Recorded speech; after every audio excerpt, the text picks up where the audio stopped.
आमच्या वेदा फडके मॅडम, त्याचबरोबर आमच्या पहिल्या नगराध्यक्षा बहादरच्या स्नेहा वरंडे, आमची बहादरची महिला तालुका प्रमुख आणि माजी जिल्हा परिषद सदस्य नेत्रा ठाकूर, शहर अध्यक्षा चिपळूणच्या वैशाली शिंदे, त्याचबरोबर आमचे खेडचे तालुका प्रमुख अंकुश काते, आमचे संगमेश्वर देवरूरचे तालुका प्रमुख श्री बंड्या गुरुकर, युवा सेनेचे आमचे जिल्ह्याचे जिल्हा प्रमुख अजिंक्य मोरे, व्यासपीठावर उपस्थित असलेली पक्षाची सर्वच पदाधिकारी मंडळी, शहर प्रमुख शशिकांत मोदी, बरीच मंडळी आहे, सर्व आजी माजी लोकप्रतिनिधी, विद्यमान पदाधिकारी, माजी पदाधिकारी, पत्रकार मित्र आणि मोठ्या संख्येने उपस्थित असलेल्या एक सोडून बाकीच्या बांधवांनो, भगिनींनो आणि सहकारी मित्रांनो, बरेच दिवसांना आपण सगळी मंडळी एवढ्या मोठ्या संख्येने एकत्र आलेलो आहोत. माझ्या काही सहकार्यांना पप्या चव्हाण वगैरे हे जे काही जुने सहकारी वर्षानुवर्षीचे आहेत त्यांना आठवत असेल की या तालुक्याचा मी ज्या वेळेला तालुका प्रमुख होतो त्यावेळेला सर्वसाधारणपणे तालुक्यातली संघटना किमान महिन्यातून एकदा आम्ही एकत्रितपणे जमत होतो. एका बलाढ्य संस्थांनी पक्षाच्या विरोधात लढा द्यायचा होता,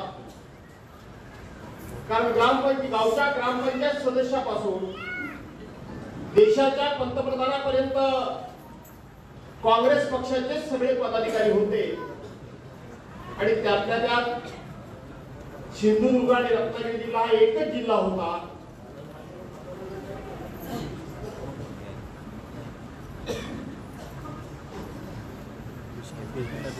त्या सगळ्या दोन्ही जिल्ह्याचे मिळून सगळ्यात महत्वाचे पदाधिकारी हे आपल्या चिपळूण तालुक्यामध्ये होते. म्हणजे दोन्ही जिल्हा काँग्रेस पक्ष ज्या वेळेला एकत्रित होता त्यावेळेला टीके शेटे नावाचे फार मोठे उच्च उत्तुंग असं प्रकारचे व्यक्तिमत्व त्यावेळेला या दोन्ही जिल्ह्याचे एकत्रितपणे अध्यक्ष होते. त्यानंतर संपूर्ण काँग्रेस पक्षाची एकंदरीत त्यावेळची जर परंपरा तुम्ही पाहिली तर जिल्ह्याचे अध्यक्ष हे आपल्या चिपळूण तालुक्यातलेच असायचे.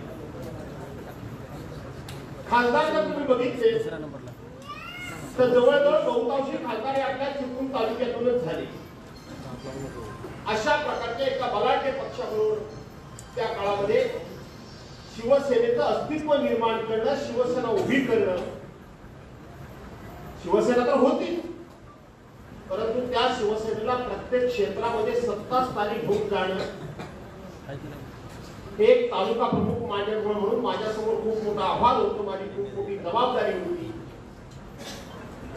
आणि ती जबाबदारी पाडायची असेल तर छत्रपती शिवाजी महाराजांच्या शिवनीतीप्रमाणे आपले लोक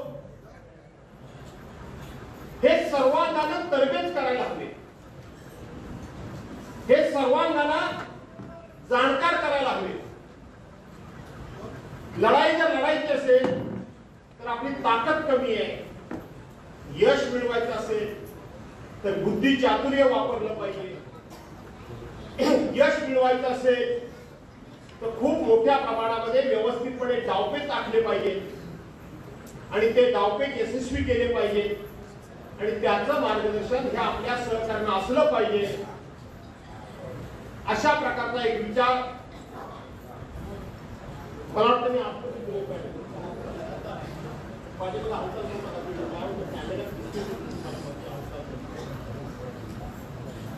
अशा एका विचारांना आम्ही आणि तासनतास चर्चा करत असू, व्यूहरचना करत असू, व्यूहरचना करून समोरच्या माणसाला कशा पद्धतीने शह द्यायचा याचं आम्ही नियोजन करत असू आणि बघता बघता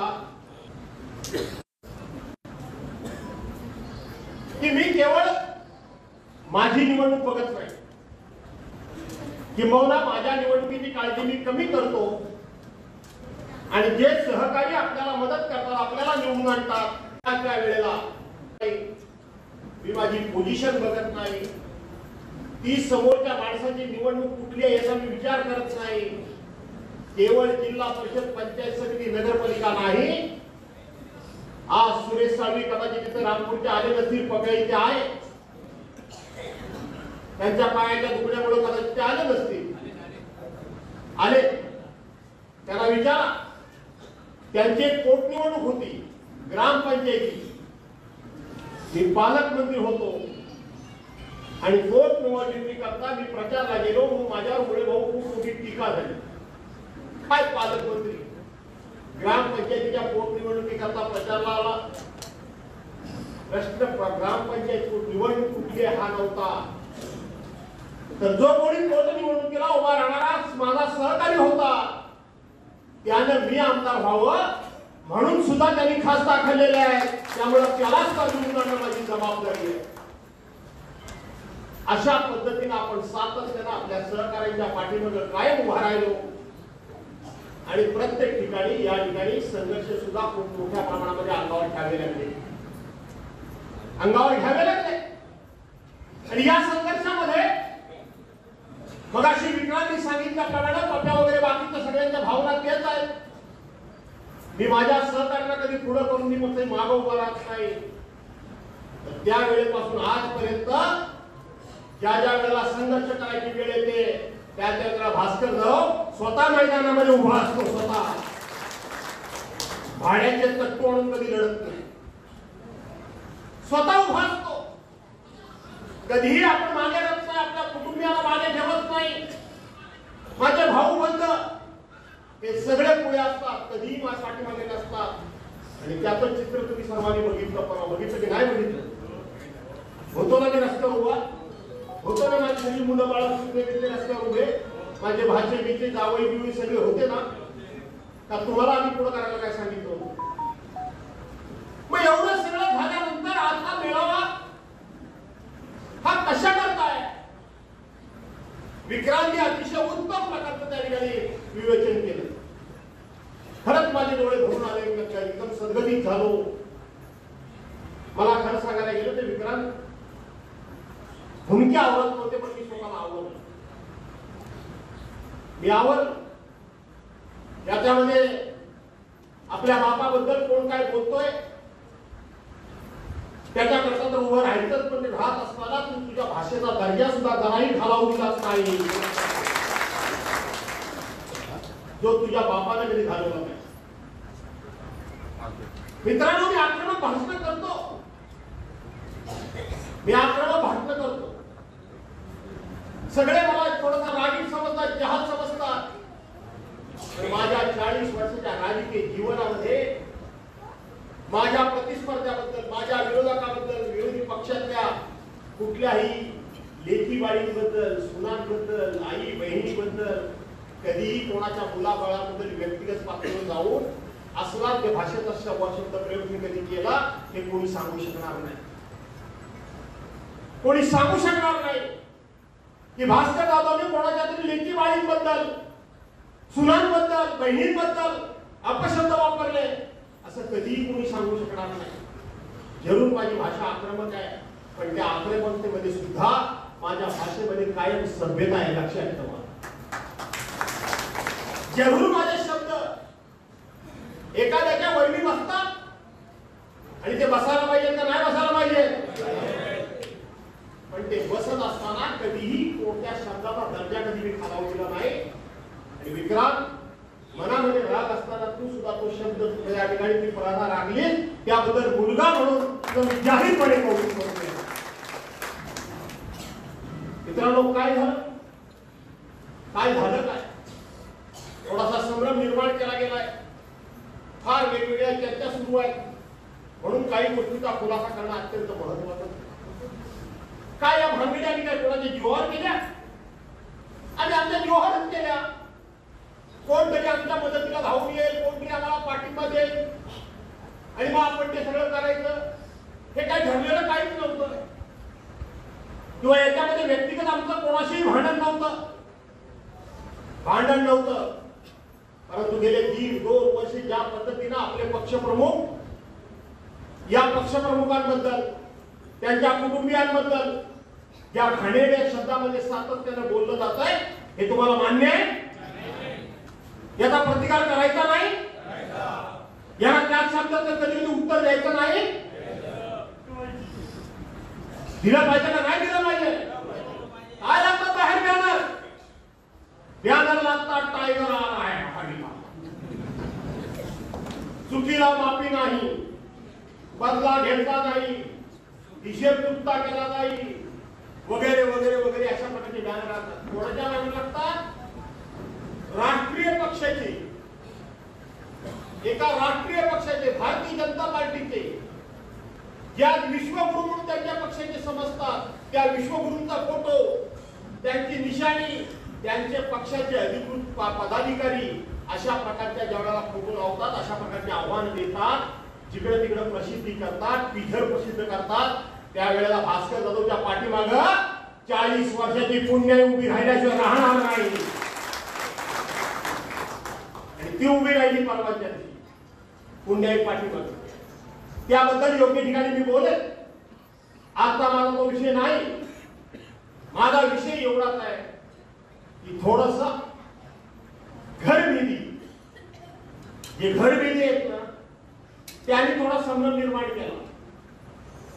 काही ठिकाणी बोलले, ते म्हणाले काय काय गरज होती त्या सिंधुदुर्गात जाऊन भास्कर जाधवने बोलायची.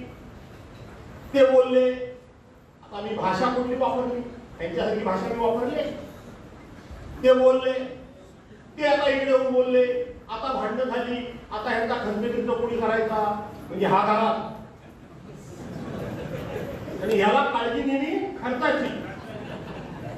हा खर्च कोणी करायचा? अरे वा, तुला कोण गेला तुझ्याकडे खर्चाचा विचार? हा कोण गेला कोण? आणि जे रस्त्यावर उतरले त्यांचा विश्वास माझ्यावर आहे, तुझ्यावर नाहीये. मला धक्का बसला 40 वर्षाच्या राजकीय जीवनापासून.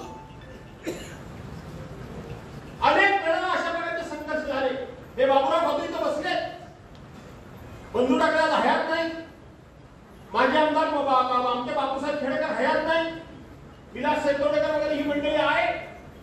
ज्या वेळेला माझं नेतृत्व पुढे आलं त्यावेळेला खूप मोठे अशा प्रकारचे संघर्ष झाले. पण त्या संघर्षामध्ये कदाचित ते मदतीला धावून मिळाले, ज्यांनी कधी विरोधकांना हात मिळवून नाही. ते म्हणजे जाऊ दे, त्याचा तो काय तो करतोय, त्याचा तो निस्तरी काय हरकत नाही. आणि या वेळेला लक्षात ठेवा, उशाजवळ साप घेऊन झोप कधी येत नाही. उशाजवळ साप जर असेल झोप येईल तुम्हाला? येणार नाही. काय झालं पोलीस स्टेशन मध्ये? कोण जात होता पोलीस स्टेशन मध्ये? याने घेऊन कोण जात होता? आणि सांगत होते हा आमचा नाही, हा भास्कररावांचा आहे, हा आमचा नाही, हा भास्कररावांचा आहे. ह्याला बाहेर काढा, ह्याला बाहेर ठेवा, ह्याला अटक करू नका. कोण सांगत होतं? माझ्या 40 वर्षामध्ये मी पहिल्यांदा बघितलं मी 40 वर्षामध्ये. काय झालं काय? आज इथं अशोकराव नवाडे बसले. अशोकराव नवाडे आमचे, त्यांना थोडं बाहेर ठेवा. गोट्या मोरे तुम्हाला माहित आहे, त्याच्या सख्या बहिणीचं लग्न होतं. त्याच्या सख्या अशोक नवाडे तिथं नव्हत्याच भानगडीला. ते रस्त्याच्या पलीकडे चार्ज पीत होते. मी नंतर सगळ्या माहिती घेतल्या. तुला गोट्या मोठ्या घरी लग्न, त्याच्या सख्या बहिणीचं 22 तारखेला त्याच्या बहिणीचा साखरपुडा होता शिरणमध्ये. मी या सगळ्यांच्या घरी 11 लोकांच्या घरी भेटायला गेलो. स्वाभाविक आहे, आईला वडिलांना वाटणार. म्हटलं काळजी करू नका, 22 तारखेला गोट्या कुठल्याही परिस्थितीमध्ये तुमच्या घरी येईल बहिणीच्या साखरपुड्याला. कारण जामीन झाला होता, फक्त ऑर्डर हातात मिळत नव्हती. ऑर्डर करता किती होती? 22 तारखेचा साखरपुडा झाला, गोट्या सुटू शकला नाही. 23 तारखेला मी रामटेकला होतो, विदर्भाच्या दौऱ्यावर होतो. 22 तारखेला मी तिथे गेलो, 23 तारखेला गेलो. 23 तारखेला जामीन होणार होता, तोही झाला नाही. 24 तारखेला सख्या बहिणीचं लग्न होतं. सख्या बहिणीचं लग्न होतं. काय घरात प्रसंग असे विचार करा. कुठे चंद्रपूर, कुठे गडचिरोली, कसा आलो असेल ते माझं मला माहिती आहे. आलो आणि त्यांच्या लग्न मंडपात गेलो. फडके मॅडम काय रे, आई गजरा रडत होती, बायको गजरा रडत होती. लग्नाला उपस्थित राहिलो, जाऊन त्यांना आमच्या खोलीमध्ये सगळ्या कुटुंबाला बोलवलं. आई रडणार, त्याची बायको रडणार, त्यांच्या वडिलांचं मला कौतुक करायचंय, त्यांच्या वडिलांचं कौतुक करायचं. त्याच्या वडिलांनी सांगितलं, कशाला रडताय? गोट्या नाही आला तर काय झालं, म्हणजे हेमंत नाही आला तर काय झालं? अगं गोट्याचा दुसरा अवतार म्हणून म्हणजे भास्करराव हाच आपला गोट्या आहे. तो पक्षाचा कार्यकर्ता नव्हता. कोण हे वरिष्ठ नेते? कोण? हा उमेश खताचे इथं आहे. त्याचे वडील, त्यांच्यावर आरोपपत्र होतं. उमेश खताचे आमचा आहे, त्याला बाहेर काढा. त्याचे वडील भास्कररावांचे आहेत, त्याचे वडील भास्कररावांचे आहेत. हा आमचा आहे. कोण सांगत होतं हे सांगत होतं कोण? हे माझी लढाई, मला हात द्या विचारायला नाही तुम्हाला. तो संघर्ष माझा व्यक्तिगत होता की तो पक्षीय होता? पक्षीय होता ना. हा माझा आणि तो तुझा काय प्रकार आहे? यानाच आपण सोडवण्याचा प्रयत्न केला. पोलीस तर काय, पोलीस आता सध्या लाचारच झालेले. त्याच्यात पोलीस पण राहिले काय? ते सध्या कोणी सांगावं काम घर बस की बस, उठ की उठ, नुसता नावावर ड्रेस आहे म्हणून ते पोलीस. बाकी पोलीस नावाला काढून नाही.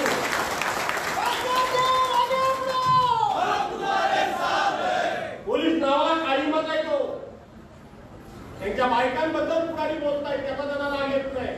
बघितलं तर टीव्हीवर तो आपल्याबद्दल काय येणार?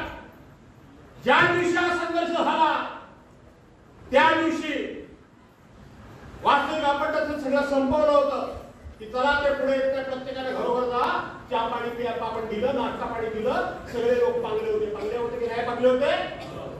खरं तर ह्या घटनेला जबाबदार पोलीस आहेत. मी त्यांना सांगितलं की त्यांचा सत्कार झालाय, त्यांना गाडीत घाल भरा आणि घेऊन जा. वरून सारखे फोन येत होते, वरून सारखे फोन येत होते. आणि हे सगळं झाल्यानंतर ऍडिशनल एसपी आली आणि पोलीस आमच्या लोकांना घराघरात जायला लागले. त्याला काही लोक साक्षीदार आहेत, त्याला इथं पैशाला कामगिरी वगैरे काही लोक आहेत साक्षीदार. अंकुश कपडे काढले होते तसेच कपडे पुन्हा चढवले आणि सरळ पोलीस स्टेशन मध्ये गेलो. सरळ पोलीस स्टेशन मध्ये गेलो, सांगितलं की या सगळ्या भानगडीत तुम्हाला जर कोणाला अटक करायची असेल तर माझ्या लोकांना हात लावायचा नाही, मला अटक करा, मी स्वतःला तयार आहे. हे सांगणारा मी कुठं? हा आमचा नाही, तो आमचा नाही सांगणार. काय चाललंय काय? पहिल्यांदा अटकपूर्व जामीन आपण घेतला तो पक्षाच्या पदाधिकाऱ्यांना घेतला, माझ्या मुलाबाळांना नाही घेतला. तुम्ही पण लक्षात ठेवा, कोणाचं नेतृत्व स्वीकारायचं, कोणाच्या पाठीमागे उभं राहायचं. मी तर आता शेवटी माझं शेवटी तो वय इतकं बघितलं तर मी किती काळ तुम्हाला सहकार्य करून मला माहित नाही. आहे अजून मजबूत आहे ना. लक्षात ठेवा, तुमच्या आयुष्यामध्ये तरुण पिढीला उपयोगी येईल. माझे जावई, माझी मुलं, माझे पुतळे यांचा पहिल्यांदा मी अटक करून जामीन घेतला नाही. मला शक्य होतं ना. मी पहिल्यांदा अटक करून जामीन घेतला तो पक्षाच्या पदाधिकाऱ्यांना घेतला. का तर पक्षाच्या पदाधिकाऱ्यांना अटक केलं तर पक्षाचं नाव बदनाम होईल म्हणून पहिल्यांदा मी पक्षाच्या विभ्रतीकरता पहिल्यांदा लढलो. आणि त्यातल्या काही पदाधिकाऱ्यांचा आपण जामीन घेतला. ते पदाधिकारी सांगायला लागले आम्हाला, धक्क्यावर धक्के बसत होते मला, ते आमचा कशाला घेतला? आमच्या वरिष्ठांनी आमचं नाव काढलं होतं. कोण म्हणतं? पदाधिकारी म्हणतो. आमच्या वरिष्ठांनी आमचं नाव काढलं. कोण हे वरिष्ठ? हे वरिष्ठ कोण? ती लढाई संघटनेची होती. रस्त्यावर उतरलेला प्रत्येक माणूस संघटने करता होता. उद्धव बाळासाहेब ठाकरेंकरता लढत होता. त्यावेळेस की आमचं वरिष्ठांनी नाव काढलं, विश्वासघाती राजकारणाचं झालं, या ओळीला अर्थ हाय त्या पत्रातल्या.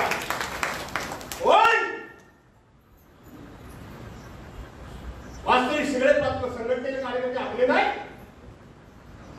आणि एवढं करून या सगळ्याचा पुढारी मी होतो, कोणाला काढायचं नाही कोणाला काढायचं नाही हे मला विचारायला नको. मला विचारलं पाहिजे, माझ्याकडे चर्चा झाली पाहिजे. आज पोलीस जिवंत ते पोलिसच मला सांगत होते की हे तुमच्या पक्षाचे पदाधिकारी येत होते आणि हे मला सांगत होते की हा भास्कर रावांचा आहे, ह्याला अटक करा, हा मात्या आमचा आहे, ह्याला सोडा. हे मान्य आहे तुम्हाला? हे मान्य आहे का तुम्हाला? म्हणून म्हटलं की असे 7 उशाला घेऊन झोपून तुम्ही झोपू शकत नाही. ही असली भानगड म्हणजे काय? ही भास्कर म्हणजे हातात अंगावरचा मळ सुद्धा नाही.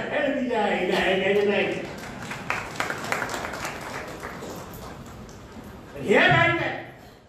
कोण करतो ते सगळं? मी स्वतः सांगतो की मला अटक करा. मी स्वतः धडपडतोय. सगळ्यांचा पहिल्यांदा अटक करून जामीन घेतले आणि मग माझ्या मी मुलांकडून सगळ्यांचे उदरवाय घेतले माझे मी. काय नवीन काय? अशा पद्धतीच्या अफवा महाराष्ट्रामध्ये जाणीवपूर्वक विरोधी पक्षाचे लोक पण पसरवत आहेत आणि सत्ताधारी आमच्या जवळच्या पण पसरवत आहेत.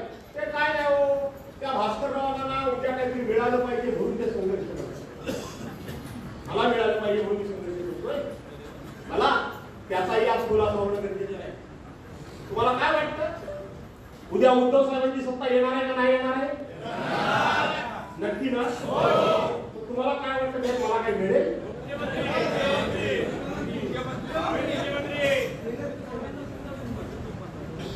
तुम्हाला आजच सांगून देतो मला काही मिळायचं नाही. मी आजच सांगतो आणि मी त्याच्याकरता लढतच नाही.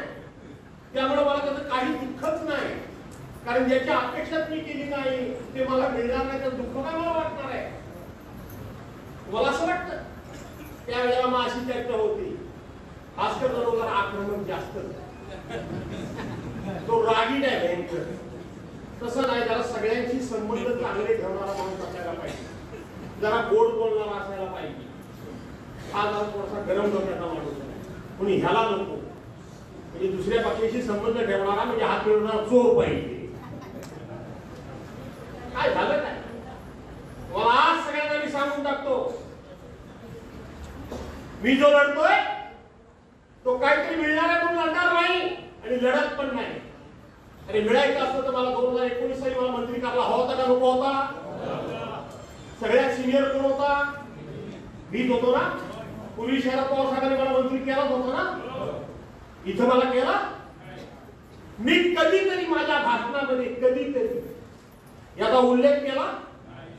सांगा जरा, एकानं कुणी पण सांगा की मला केलं नाही वगैरे असं. एकदा फक्त ज्या दिवशी मंत्रिमंडळाचा विस्तार झाला त्या दिवशी जी 24 तासात मी एकच वाक्य बोललो ते मला चांगलं आठवतंय की माझा हक्क होता, मला मिळायला पाहिजे, मिळणार माझा हक्क होता, परंतु माझ्यावर अन्याय शब्द मी वापरला नाही. मी बोलतो त्याच्यावर त्यांनी पुढचा प्रश्न विचारला की तुम्ही नाराज आहात काय? मी व्यक्तीची ती नाराज नाही, हा विषय आजपासून मी सोडून टाका. थोडा वेळ तुमचा घेऊ ना. मी त्या दिवशी सांगितलं, त्यानंतर कधीही स्वतःचा मोठेपणा वाढवण्याकरता काय लोक स्वतःचा मोठेपणा वाढवण्याकरता खूप वेळा बोलतात स्वतःबद्दल. कधी बोललो नाही. त्याच्यानंतर उद्धव साहेब मुख्यमंत्री असताना हे भाजपमध्ये सकाळ संध्याकाळ अटॅक करत होते, त्यांच्यावर करत होते. माहिती आहे का नाही तुम्हाला? त्यावेळेला ज्यांना मंत्रीपद दिली त्याचे किती जणांनी तोंड उघडली होती हो? आज जे उद्धव साहेबांवर बोलतात त्यांनी तोंड उघडली होती. मी गप्प होतो, मला मंत्रीपद मिळालं नाही म्हणून जाऊ द्या बोलते, मला काय करायचं असं मी कधी केलं? मीच लढत होतो का नव्हतो लढत होतो? दुसरा किस्सा तुम्हाला मी सांगतो. ज्या वेळेला पक्ष फुटला त्यावेळेला गटनेता बदलायच्या वेळेला एकनाथ शिंदे गटनेते होते. दादा गटनेता कोणाला करायला हवं होतं? मनापासून सांगा, कोणाला करायला हवं होतं? विधानसभेमध्ये आज कोणाचा आवाज आहे? पक्षानं मला गटनेता केलं नाही. पक्षानं मला गटनेता केलं नाही, पण गटनेता केलं नाही म्हणून मी कधी भाष्य केलं, कधी तोंड उघडलं, कधी नाराजी व्यक्त केली, कधी सभागृहामध्ये संघर्ष करायचा थांबवला काय संघर्ष करायचा, त्यांच्या विरोधात बोलायचं थांबवलं, मला केला नाही. तिसरी गोष्ट मला आज सांगतो, विक्रांत खूप चांगला उत्तर दिलंस. खरं तर त्यात असल्या लोकांना उत्तर द्यायची काही गरज नाही, पण तो माझी बॅग भरत होता. मी एकनाथ शिंदेच्याकडे जायला होतो तेव्हा माझे कपडे बिबडे तोच भरत होता, इस्त्री बिस्त्री वगैरे तोच करत होता. अचानकपणे जायचं होतं ना, पळून जायचं होतं ना, लपून जायचं होतं ना, त्यामुळे तयारी नव्हती. त्यामुळे माझे कपडे त्याला इस्त्री कर, कुठं बूट पॉलिश कर, कुठं काय करतो करत होता त्यावेळेला. त्याचा किस्सा सांगतो तुम्हाला. 20 तारखेला मतदान झालं. 20 तारखेला मी रेल्वेतून इथं आलो. 21 तारखेला सगळे गुवाहाटीला काय गेला, सुरतला गेले, गोवाला गेले किशोर, मी इथंच होतो. त्या दिवशी आपली मीटिंग होती इथंच होतो. आणि मला उद्धव साहेबांचा फोन आला आपल्या कार्यालयाच्या समोर, तुम्हाला ताबडतोब मुंबईला यायला पाहिजे. मी मुंबईला गेलो, ट्रेन नव्हती. एक ट्रेन दिल्लीला जाणारी कुठेतरी लेट झाली होती, 4-4.5 तास, ती आपल्याला मिळाली. तुम्हाला माहित आहे काय लोकांना. मी गेलो. खरं तर पनवेलवरून डायरेक्ट आम्हाला तिकडे घ्यायची वास्तविक ट्रॅफिक मोकळं ठेवायला पाहिजे होतं, ते ठेवलं नाही, वेळ झाला. आणि उद्धव साहेबांच्या वर्षाबरोबर बैठक झालेली होती. मी हे कधी माझे स्वतःचे किस्से मी कधी बाकीच्यांसारखे सांगत नाही. ते आम्ही उद्धव साहेबांच्या मागे निष्ठेने कसे आहोत, आमच्यावर काय काय होतं, हे कधीच मी सांगत. आज सांगण्याची वेळ आली. मी गेलो वर्षाबरोबर, त्यावेळेला जवळजवळ सगळी बैठक बसलेली होती, झाली संपत आली होती. सगळे 18चे 18 खासदार उपस्थित होते. पहिल्या टप्प्यातले 17-18 आमदार फक्त गेले होते, बाकी सगळे आमदार उपस्थित होते. बाकी सगळे आमदार उपस्थित होते. तिथे हे बॅग भरणारे पण आमदार उपस्थित होते. माझे रात्री बॅग भरायला होती, केव्हा होते भरायची बॅग भरणारे. लक्ष्मणाला तुमच्याकडे नाही, ते पण माझी बॅग भरलं. म्हणजे तेव्हा काय भरायचं ठरलं नव्हतं, त्यामुळे इस्त्री काय करायची नव्हती, मिटिंगला होती. ते होते सगळ्यांचं मी ऐकून घेतलं, सगळ्यांचं. मी शांतपणे बसलो होतो. मला अभिमान वाटेल मी पुढचं वाक्य सांगितलं, आणि तो वाटायला हवा. ज्याला खऱ्या अर्थानं स्वाभिमान काय तो कळतो, निष्ठा काय ती कळते, प्रक्षेपण काय ते कळतं, आणि ज्याला खऱ्या अर्थानं भास्कर जो काय तो माहिती आहे, त्यांना अभिमान वाटेल असं पुढचं वाक्य सांगतो मी. सगळ्यांचं ऐकून घेतलं, मी काही बोललो नाही. आणि त्यांचा आग्रह होता की आपण बीजेपीकडे जाऊ, अमुक करू तमुक करू. त्याला ते काय बोलत ते बोलत होते. आणि ह्या एकट्या भास्कर जाधवजींनी सांगितलं, उद्धव साहेब तुम्ही पक्षाचे पक्षप्रमुख आहात, तुम्ही आमचे नेते आहात, तुम्ही राज्याचे मुख्यमंत्री आहात, तुम्ही काय निर्णय घ्यायचा सांगणार मी कोण, बरोबर आहे का नाही. निर्णय तुम्ही घ्यायचा, तुम्हाला काय वाटेल तो निर्णय घ्या. पण मला असं वाटतं की तुमचा निर्णय घेण्यापूर्वी मला माझी भूमिका स्पष्ट करणं आवश्यक आहे. म्हणून मला आता माझी भूमिका स्पष्ट केली पाहिजे, ते मी करतो. म्हटलंय माझं तुम्हाला वाटेल तो सांगतो तुम्हाला. आता ती भूमिका स्पष्ट करतो. तुम्ही कुठेही जा, पण तुम्ही, मी नंतर माझी भूमिका स्पष्ट केली तर मला भास्कर जाऊन फसवलं. म्हणून आत्ताच सांगतोय की तुम्ही कुठेही जा, पण तुम्ही जर भाजप बरोबर गेला तर भास्कर जाधव तुमच्या बरोबर नाही.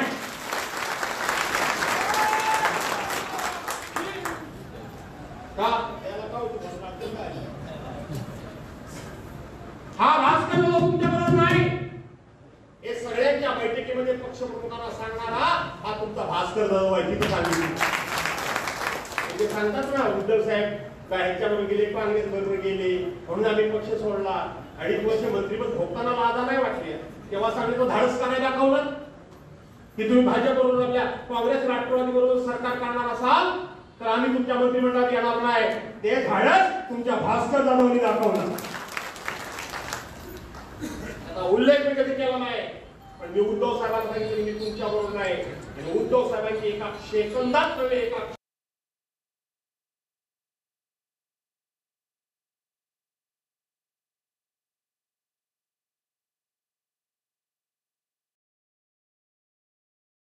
क्षणात प्रतिक्रिया आली ती सगळे गेले तरी चालते, आपण दोघांनी राहायचं. आणि भाजप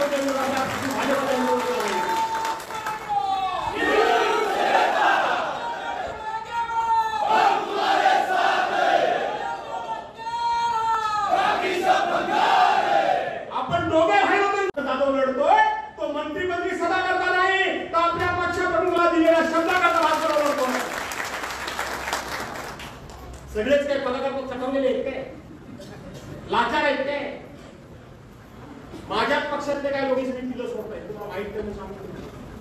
पण मी कधी हे बोलत नाही, बोललो नाही. पक्षांतर विषय जाहीर व्यासपीठावर मी कधी चुकून बोलत नाही. बोलतो कधी मला निष्ठा शिकवता तुम्ही. खोट्या निष्ठेच्या गोष्टी करायच्या. पप्याने सांगितलं ते काय खोटं सांगितलं नाही. कोण होतं त्यावेळेला राष्ट्रवादी गणाचं त्यामुळे सांगणार आहे माझ्या विरोधात. कोण होते कोण? मी तर नव्हतो गेलो कुठल्या पक्षात. मी तर पक्षात निवडणूक लढवली ह्या माझ्या सहकार्याच्या जीवावर. होता कोण तेव्हा? शेवटी राज्याला शेवटी परिसीमा झाली की तोड उघडावं लागतं. उघडायला पाहिजे ना. मी सांगितलं मी येणार नाही भाजपा बरोबर. कोणाची बदनामी करताय? हे पत्र सुद्धा काल तो व्हायरल कुणी केलं आहे काय त्या पत्रात? त्या पत्रात हे जे कोण गद्दार आहेत त्यांच्यापासून तुम्हाला सावध करावं आणि उद्धव साहेबांचा झेंडा फडकवावा ह्या असलेल्या पत्राला नोंदवलेलं आहे. अर्थ त्याचा तो आहे. कुणी गेलं व्हायरल मला माहिती आहे. पण ते शोधणं आता जबाबदारी पक्षाची आहे, माझी नाहीये. वाटतं पक्षाला शोधेल तर शोधला पाहिजे, त्यांचं त्यांनी ठरवायचं. सगळ्याच काही जबाबदारी आमच्या नाहीये. आणि म्हणून व्हायरल कोणी केलं पत्र? दुसरा मला प्रश्न विचारायचा आहे. पंड्या बोरुकराचा म्हणा की तुम्ही लढवा म्हणून, आमचा पप्या म्हणा, बाकी त्यांच्या भावले आहेत. मला तुम्हाला प्रश्न विचारायचा आहे. गेले 2 महिने मी चिपळूण मधून निवडणुका लढवणार असं अजिबात बोलायचं बंद झालंय. सगळं थांबलंय का? वातावरण चांगलं गरम आहे. थांबलं का गरम आहे? 2 दिवसापूर्वी महाशिवरात्र झाली. कुठे एका संभाव्य उमेदवाराचे फोटो कुठे दिसले नाहीत. आमच्या चिपळूण मध्ये आणणारे लोक दिसले काय? आणणारे देवदर्शनाला दिसले काय? अरे कसले निष्ठावंत हे निष्ठावंत दिसले. ही चिपळूणची जागा त्याचाही किस्सा तुम्हाला सांगून टाकतो. माझ्या पोराकरता मी काही करत नाहीये. त्याच्या नशिबात असं तर होईल का? होणार नाही. मी माझा पोरगा बाकीच्या नेत्यांसारखा बघतो काय? मला खात्री आहे त्याच्यामध्ये कर्तृत्व आहे. तो नाही पुढं त्याच्या नाही काही कोणाला परवा द्यायची. आमचं काही घरानं काही राजकारणाचं नव्हतं.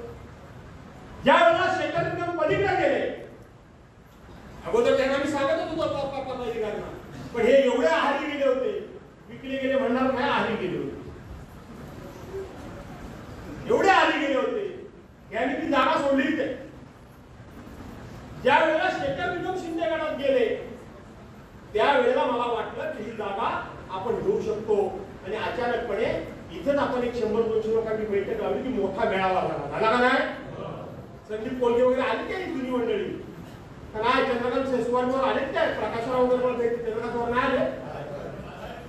आणि इथं सगळी जुनी जाणती माणसं बाहेर पडली एकदम झापकन आणि आपण ही सीट लढवायची. मी फक्त एक वातावरण निर्मिती केली. मला माहित आहे की सीटा अशा सोप्या नसतात. त्याच्यानंतर मी पवार साहेबांना भेटलो. असं नाही आहे. पवार साहेबांना भेटलो म्हणजे ही तुमच्या पक्षाची जागा आहे, तुम्ही लढवणार नाही ते आपल्याला जिंकून यायला पाहिजे. मला आशीर्वाद देणार, जा म्हणजे लढा.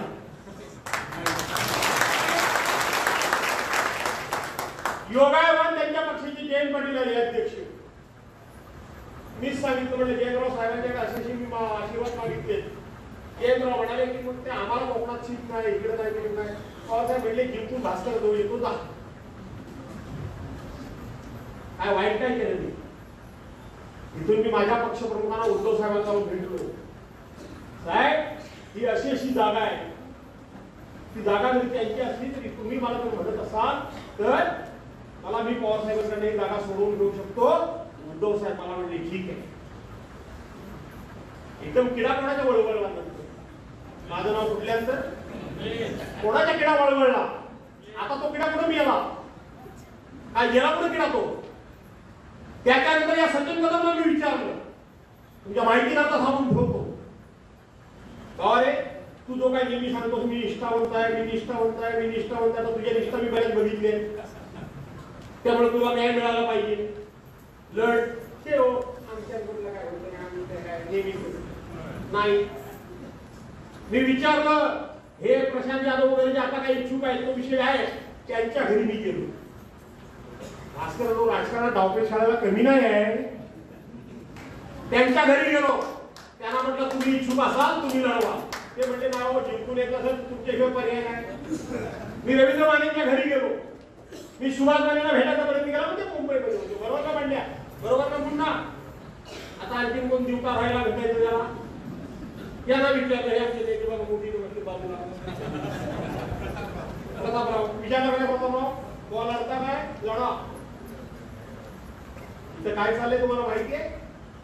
निष्ठीच्या गोष्टी करायच्या आणि आपलं कोणाशी पटलं नाही सरळ बाजू जातो बाहेर, त्याला आपण शिकाय देतो, आतमध्ये राहतो तो.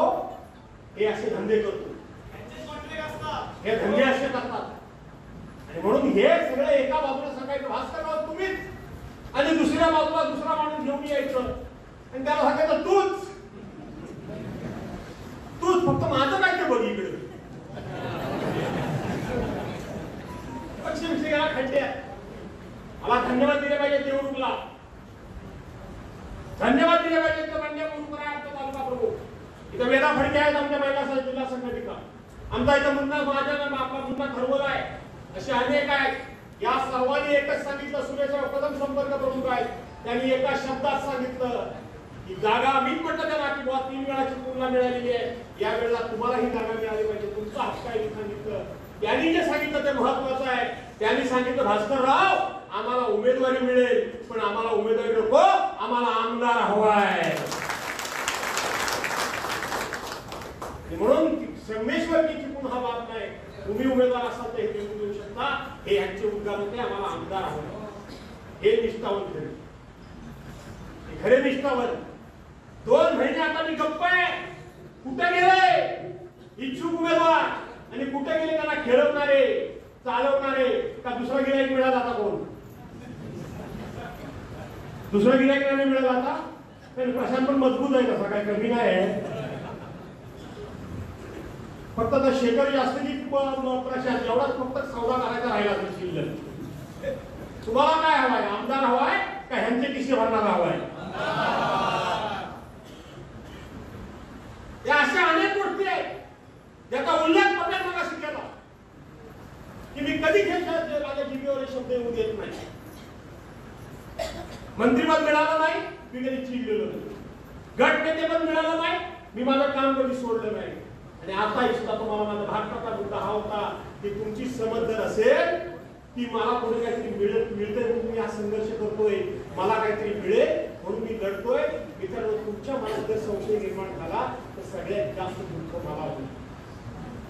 मी कशा करता लढत नाही, मी एवढंच लढतोय की माझ्या शिवसेनेवर माझ्या पक्षप्रमुखावर अन्याय झालाय, त्या अन्यायाच्या विरोधात लढलंच पाहिजे याच्याकरता मी लढतोय.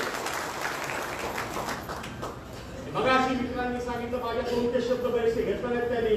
मैदान सोडणारी माणसं आम्ही नाही हो. हे अशा भानगडी तुम्हाला काय वाटतं? आम्हाला त्रास नसेल हो का? सोडायचं मैदान सोडायचं? मी तुमच्या पुढचं माहिती करता सांगून ठेवलंय, ते पुन्हा सांगतो, सांगायला नको ते सांगतो.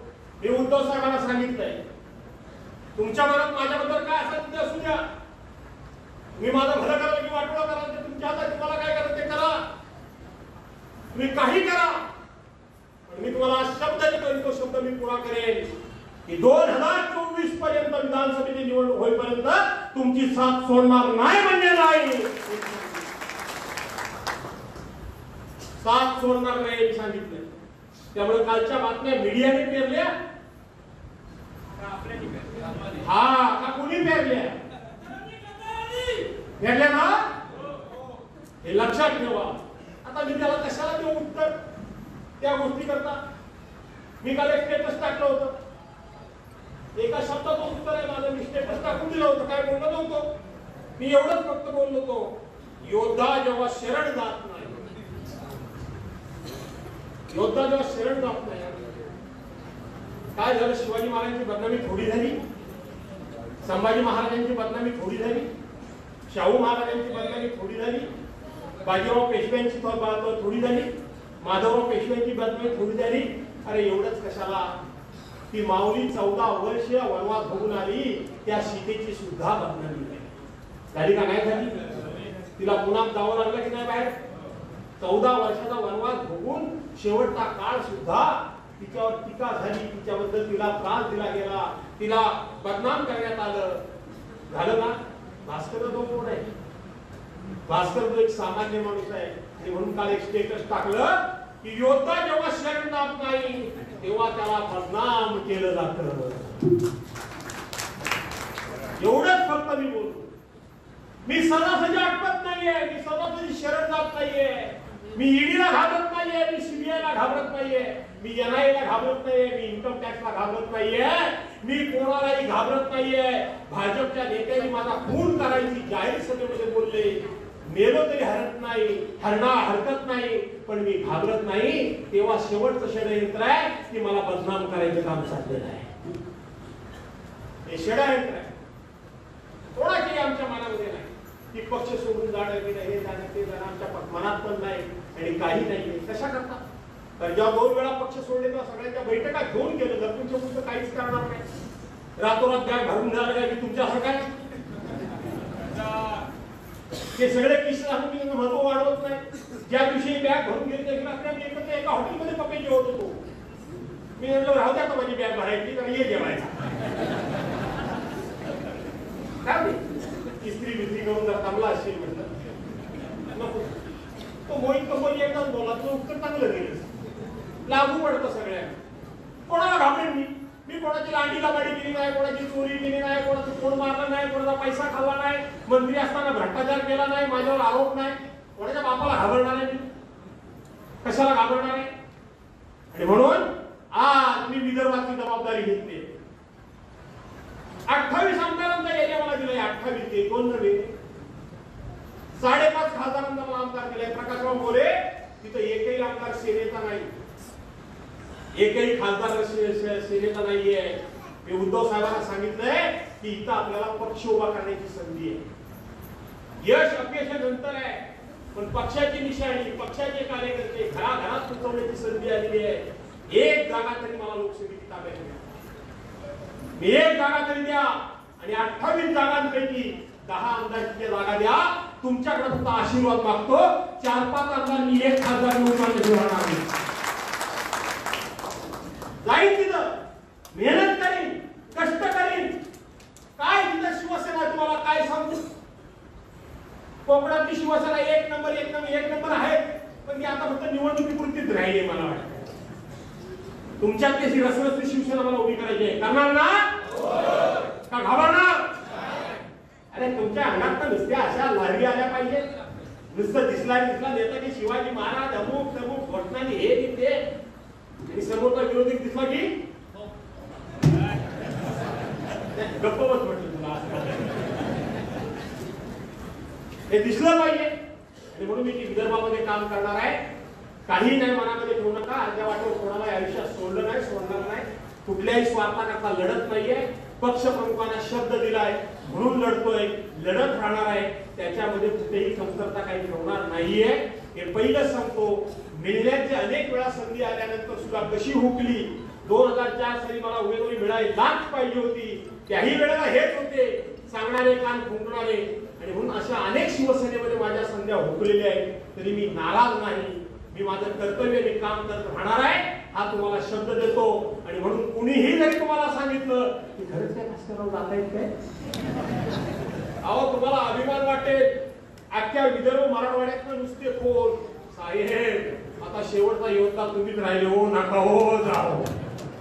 अरे म्हटलं माझा बाजी प्रभू देशपांडे झाला तर, माझा माणूसरी झाला तर. मी त्यांना हेच सांगितलं. गमतीचा भाग होता. बाजी प्रभू देशपांड्यांचा इतिहास गेला, मुरारबाजीचा इतिहास लिहिला गेला, संभाजी कावजीचा इतिहास लिहिला गेला, त्या ठिकाणी जीवा महाल्याचा इतिहास लिहिला गेला, तानाजी माणूसचा इतिहास लिहिला गेला. त्यामुळे मी तरी गमतीनं बोललो असतो माझं ते असं झालं तर या शिवसेनेकरता तसं माझं झालं तर मी माझं भाग्य समजेन. मी तर माझं भाग्य समजेन. आज इतिहास सांगतोय. पावन खिंडीचा लढला बाजी म्हणून वाचला अवघा शिवाजी. म्हणतात ना पावन खिंडीचं लढला. मरण हे प्रत्येकाला, पण ते असं मरण यावं प्रत्येकाला, योद्ध्याचं मरण यावं, निष्ठेचं मरण यावं, कोणाचाही विश्वासघात केल्याचं मरण येऊ नये अशी सर्वांची अपेक्षा असावी. आणि म्हणून तुम्हाला बोलवलं तर एवढ्या करताच बोलवलं की मी अनेक संघर्ष केले, पण एकालाही एक मिनिट सुद्धा अटक झाली की मी रात्रभर पोलीस स्टेशनमध्ये अडकून पडण्याची माझ्या इतिहास नोंद नाही. माझे अपराधी सदस्य गेले, त्यांचा विश्वासघात कोणी केला ते मला चांगलं माहिती, त्यांची नावं कोणी दिली ती मला माहिती आहे, यांच्या घरापर्यंत पोलीस कोणी नेऊन सोडले ते पण मला माहिती आहे. इथं आहे आमचा साबळे, दीपक साबळे, प्रकाश जाधव, दिलीप साबळे, प्रकाश जाधव, मोहन जाधव आहेत काय? मोहन जाधव कुठे आहे? मोहन जाधव, तुमच्या घरापर्यंत कोणी माणसं नेऊन सोडली तुम्हाला माहिती आहेत ना? कोण नेऊन देत होता पोलीस स्टेशनला? येत्या भाजपवाले तर देतच होते, याचा विचार सुद्धा करायची गरज नाही मला. म्हणून या पिढी पाहिजे हे सगळ्यांना तुम्हाला एकत्र केलंय. मी तुम्हाला विनंती करतो की असेच एकजूट राहा, असेच पाठीशी उभे राहा. उद्याचा भविष्य काळ हा उज्ज्वल आपला आणि आपलाच आहे. बाकीच्यांचा हिशेब चुकता होणार नाही, बाकीच्यांचा हिशेब चुकता होणार नाही. करायचं ना? होणार आहे, हे लक्षात ठेवा. आणि म्हणून आता 14 तारखेला उद्धव साहेब येत आहेत गुहागरला. सर्वांनी अशाच ताकदीने या. मला काय माहिती तर बोलवा की हीच एवढी सभा झाली आणि काय सभा असते? बरोबर आहे का नाही? प्रकाशराव हो दादा, बरोबर आहे का नाही? गादी सभा वर जाऊन बघा, चारी बाजूला काय माणसं उभी आहेत, काय उन्हाच्या झाडाबिडा खाणं लांबून लांबून ऐकतात माणसं बाकी.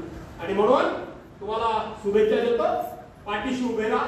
कुठलाही मनामध्ये किंतु परंतु काही शिल्लक ठेवूच नका. आपल्याला पुन्हा एकदा उद्धव साहेबांचा जो विश्वासघात झालाय त्याचा बदला घ्यायचा आहे आणि पुन्हा एकदा उद्धव साहेबांचं सरकार महाराष्ट्रामध्ये आणायचं, महाराष्ट्रामध्ये आणायचं आहे. त्याच्याकरता फक्त एकच तुम्हाला तंत्र देऊ शकतो. उशाला साथ ठेवून जगता येत नाही, झोपता येत नाही म्हणून सांगितलंय. त्या अनुषंगाने एकच तुम्हाला इशारा देतो, कोणाच्या विरोधात नाही, गैरसमज करून घेऊ नका. जाता जाता सांगतो, जिसने साथ दिया उसको साथ दो, जिसने साथ दिया उसको साथ दो. ज्याने तुम्हाला साथ दिली त्याला साथ द्या. जिसने तुम्हें त्याग दिया, तुम्हाला अडीअडचणीच्या काळामध्ये, प्रसंगाच्या काळामध्ये, भानगडी कुठल्या युद्धाच्या काळामध्ये ज्याने तुम्हाला त्याग दिला म्हणजे दुर्लक्ष केलं, जिसने तुम्हें त्याग दिया उसे तुम भी त्याग दो, तुम भी त्याग दो. जय हिंद, जय महाराष्ट्र.